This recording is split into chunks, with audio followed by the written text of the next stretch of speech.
Video. The influence of Star Trek on tech. 51 years ago, much like it is now, the world was in uncharted territory. We had few, if any, examples to guide us into what was the great unknown. Only 4 years before had we been on the brink of total nuclear annihilation, which was diffused by a president that only a year later would be assassinated, and set about a chain of events that would have political after effects we are still feeling the reverberations of to this very day. By 1966, we had become embroiled in an overseas war in Southeast Asia, which would become increasingly unpopular and a focal point for dividing the hawks and the doves among us. And against the backdrop of war, we were enduring a painful division of society in parts of our country in which the color of one's skin, not the content of their character, determined one's civil rights and their own destiny. From 1965 to 1969, we watched the riots in the streets and saw our country nearly tear itself to pieces, and to watch our civil rights leaders assassinated: Malcolm X, Dr. Martin Luther King Jr. and Robert F. Kennedy, all in succession, just like our former president. We were also facing a presidential election in 1968 in which much of the seeds of this country's political future would be sown on a field that now, seemingly, is going to be replowed, one way or the other. Which brings us to Star Trek. 51 years later. September of 1966 was the month science fiction on television changed forever. It was when Star Trek entered our public consciousness. In many ways, Star Trek was the right show, at the right time, despite the fact that only after its initial run of 79 episodes, and a legendary letter-writing campaign by its fans to try to save it, it was cancelled by NBC for poor ratings. 10 worst Star Trek episodes according to the fans. Read more. It came at a moment in our country's history when we were enjoying unprecedented technological advances and yet were experiencing social and political turmoil that threatened to rip apart the fabric of our nation and also potentially destroy our way of life as we knew it. This disparity between technology and humanity were themes that would define Star Trek and its various incarnations for the next 5 decades, and perhaps, if its fans see to make it so, for decades more. At the time, when Star Trek first aired, the Gemini program had just ended, Apollo was 3 years in, and we were only 3 years away from putting a man on the moon.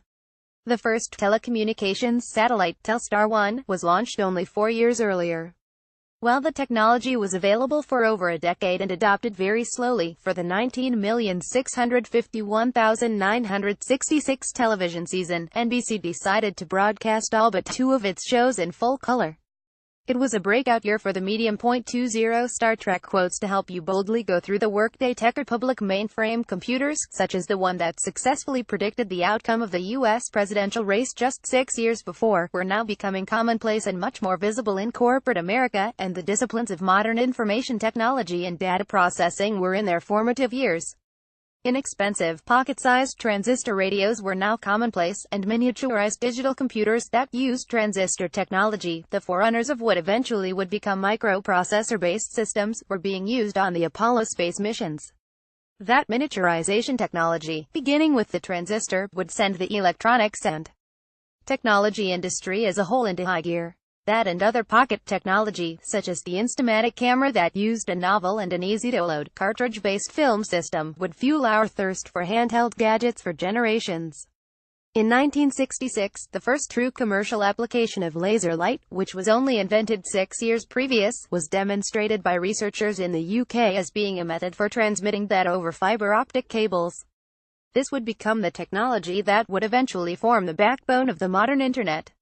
Its predecessor, ARPANET, was established in 1969, the last year that the original Star Trek series was broadcast in its first non-syndicated run. The greatest Star Trek laptop stickers of all time. Tech Republic. If it were only the technology of Star Trek that Gene Roddenberry and his team of visionary writers would speculate against this backdrop of unprecedented innovation, it would still have made TV history. Perhaps it might have even stayed on the air longer, in the tradition of the action-packed westerns that the show was actually based on. But the technology is not what made the show the cultural phenomenon that it is today. Star Trek did not simply aim to be Wagon Train to the Stars, as its original working title went. It was largely due to the show's social commentary that its unique cast of characters played out for us on screen. Image. CBS Paramount. Star Trek was certainly not the first TV show to pose social commentary in the form of science fiction. That distinction belongs to the writers of The Twilight Zone. Many would go on to write scripts and perform their roles in Star Trek, including William Shatner himself. It is the combination of that visionary futurism, specifically positive, not dystopian futurism, with relevant social commentary reflecting the major issues of the time, that distinguishes Star Trek from every other science fiction program that has followed or has chosen to emulate it since. The writing team of the original series could be said to be the original social justice warriors. For every destination that the Enterprise crew visited was, in essence, an exaggerated microcosm of different aspects of the American social condition, our fears, our aspirations, our most serious challenges at the time. Much like the late 1960s, we are enjoying unprecedented technological achievements. We now have handheld, mobile computers with the ubiquitous capability of instantaneously sharing and accessing information. We routinely employ intelligent agents such as Google Now, Siri, and Cortana to do our bidding. We have cognitive computing systems like IBM Watson, which can utterly destroy our best human players at a game of Jeopardy, diagnose complex medical conditions, and invent new food recipes that please our palates in innovating ways. All of this which really would have been the stuff of Star Trek 50 years ago.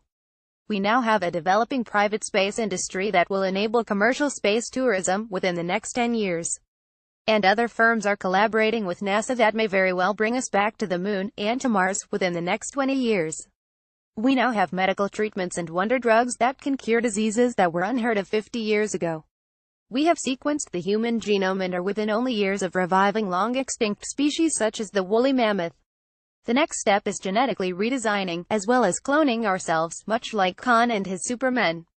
And, like the late 1960s, our country is again in turmoil. We have a largely divided, angry, and disillusioned population that is very similar to that of 1968, with use versus them. Extremes on both sides of the fence and leaving very little in between and no room to compromise.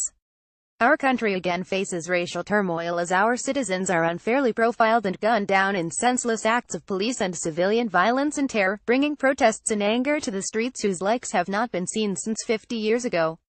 And while we are not currently embroiled in a conflict like Vietnam that is dominating the news cycle, we still are projecting our presence militarily in virtually every corner of the globe, and we are using and enabling technology to do our bidding as well as to kill, from the safety of trailers thousands of miles away. While our enemy is not as cut and dry as the Soviet Union, we still face many threats that could bring about our total annihilation at any time. As if this was not discouraging enough, our planet's climate is also changing in such a way that maps will have to be redrawn to reflect the coastal cities that will be completely underwater 50 to 100 years from now unless massive engineering projects at unheard-of scales are undertaken. This is the technological and social backdrop against which Star Trek Discovery, the sixth series to carry on the tradition, will have to envision our future when it premieres in September of 2017, almost exactly 51 years to the date of the original series premiere. I am looking forward to the optimism, the technological wonders, and the inevitable reflection of the strengths and weaknesses of our society and microcosm yet again. We have been without Star Trek for too long. Previous and related coverage: which is better, Star Trek or Star Wars? CNET's Luke Westaway and Rich Trenholm ask which of the two greatest geek franchises deserves the top spot. I've seen the future of 3D printing. Think Star Trek Replicator competition continues to drive the breathtaking pace of 3D printing innovation. Here's what we can expect very soon from this transformative technology. Star Wars at 40. It's 2017, and these aren't the droids you're looking for. 40 years after the premiere of Star Wars, we're much closer to Hale and the Terminator than we are R2 and 3PO.